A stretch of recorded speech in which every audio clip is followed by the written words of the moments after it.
मनुस्मृति से इतनी नफरत क्यों? ऐसा क्या है कि कुछ वर्गों को मनुस्मृति से घृणा है? इस मनुस्मृति को जिसको आप लोग पूछते नहीं थकते हैं ना, उसे ऐसे फाड़ती हूं। ये कहते हुए आरजेडी की प्रवक्ता प्रियंका भारती ने मनुस्मृति की प्रतियों को फाड़ दिया था। बीते दिनों 14 दिसंबर को लोकसभा में नेता विपक्ष राहुल गांधी ने संसद में अपने दाएं हाथ में संविधान और बाएं हाथ में मनुस्मृति की कॉपी लेकर कहा, सावरकर बोलते थे कि भारत के संविधान के बारे में सबसे बुरी बात यह है कि इसमें कुछ भी भारतीय नहीं है।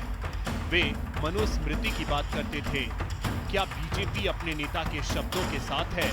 वो संविधान की बात करती है तो सावरकर को ही शर्मिंदा करती है।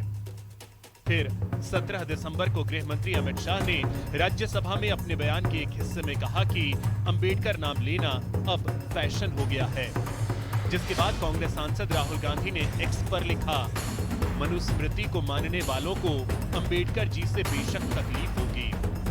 फिर 18 दिसंबर को कांग्रेस अध्यक्ष मल्लिकार्जुन खड़गे ने कहा, मनुस्मृति और आरएसएस वाली उनकी विचारधारा बताती है कि वह बाबा साहेब के संविधान का सम्मान नहीं करना चाहते हैं। 21 दिसंबर को बागेश्वर धाम ने लिखा, मनुस्मृति सर्वश्रेष्ठ था, है और रहेगा। मनुस्मृति जलाने या फाड़ने का अधिकार संविधान ने किसी को नहीं दिया है। ऐसा कृत्य करने वाले आरोपियों पर कठोर कार्रवाई होनी चाहिए। मनुस्मृति चर्चा में कैसे आई, जरा वो भी जान लीजिए। मनुस्मृति हिंदू धर्म के सबसे पुराने ग्रंथों में से एक है। मनुस्मृति को मनु संहिता या मानव धर्म शास्त्र के नाम से भी जानते हैं। यह किताब तकरीबन 1800 साल पहले अस्तित्व में आई थी।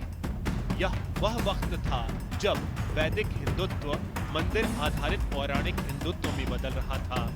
मनुस्मृति में कुल 12 अध्याय हैं, जिनमें 2684 श्लोक हैं। कुछ संस्करणों में श्लोकों की संख्या 2964 है।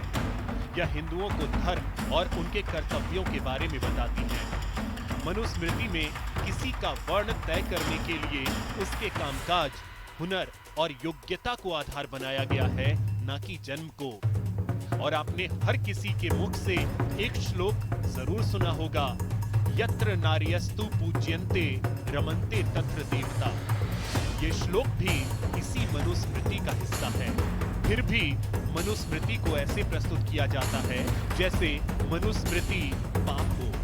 किसी किताब को फाड़ने से पहले उसके बारे में जान लेना आवश्यक होता है, लेकिन आज का दौर ऐसा है कि बिना जाने बिना समझे अपनी राय लोग बना लेते हैं और दूसरों पर थोपने की भी कोशिश करते हैं।